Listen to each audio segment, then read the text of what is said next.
After owning the LG Optimus L70 for 1 year, this is my full review.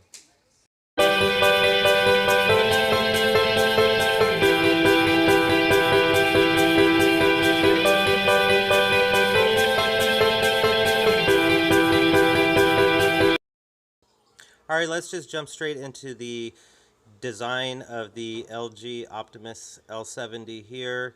It's sporting an all plastic design. You do have your volume, up and down, power, quick action buttons, all located on the sides of the device here. It's kind of a dated look to it compared to some of the newer devices that LG has come out with, even some of their budget-friendly devices. They've went ahead and moved the power button volume up and down all to the back of the devices, so they're similar to the LG G4 design, but overall it does have this pixelated back to it, which I really like. I don't mind it at all, and overall just a basic design. So let's go ahead and move on to the back of the device. And one of the great things that I liked about this device is that it does have the removable back, which a lot of smartphones today are sealing the back, sealing the batteries. With this device here, you do have the removable back with the removable battery. So you get a 2100 milliamp battery, and overall the battery life is going to be decent for the specs that the phone does come with. Right above that, you got your micro SD card and SIM card as well. Now you're looking at a 4.5 inch screen, 480 by 800, 207 PPI, 1.2 gigahertz dual core processor, and 1 gigabyte of RAM.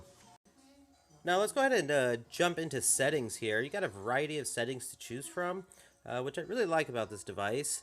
And as we move on to display, you got screen off effect, you got daydream, you can change the font type, font style, you got smart screen, so the screen will stay on as long as it detects your eyes.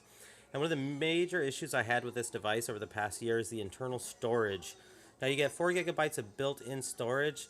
It does have the micro SD card up to 32 gigabytes, but again, I would often run out of storage. I would try to download applications off the Google Play Store, and I would definitely run out. So that's just a quick, issue there. You do as well have the quick action settings here button, as you can see, and you can basically choose any one of those applications to be used as the quick action button. As we move on to a software side of things, over the past year I have not received an upgrade to Lollipop whatsoever. My device here is still running KitKat, and it's Android 4.4.2, so no update whatsoever in the past year with the device. Alright, so let's go ahead and jump over to the camera application here. Now the front-facing camera is a 0.3 megapixel. It's not going to be the greatest for doing selfies or anything like that. It wasn't a really big issue for me because, hey, I'm not really into selfies, and I hardly use my front-facing camera with any device I own. So, but for some people it might be an issue that are definitely into selfies. The rear-facing camera is a 5 megapixel camera. It does have LED flash. Some of the features it does have autofocus, face detection, it does have smile detection. There's a variety of shooting modes to choose from. You got panorama mode, just to name a few. You got cheese shutter. You can have geotagging on this. And like I mentioned with the modes it has, with the normal, panorama, continuous shot, and you also have sports as well. Now this camera is not going to be the greatest camera. You're not going to get any really fantastic photos out of this. Under good lighting, mainly outdoors with really good lighting, you'll get some decent pics, but for the most part it's just a good camera, not a great camera whatsoever. Now a real neat feature with this device is basically on the side, it's that quick action button, and it gives you this real nice foggy, misty effect to your screen here.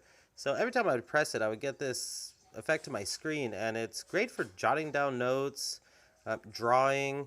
It really is pretty neat. I really like this, that they decided to add this onto this device, and it works really well. when you use it.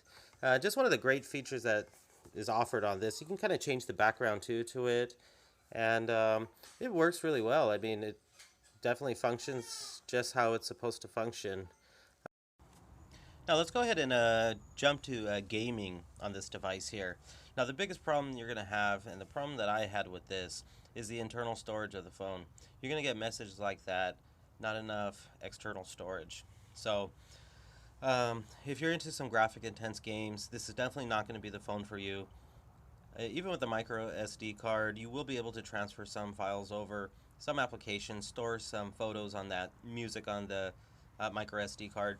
But for these type of games, it's just not going to work, and you will suffer some lag when playing more graphic intense games. Now, if you download a game like this here, Sonic Dash 2, it should be no problem. It should install perfectly fine, and it's going to be really no huge issue.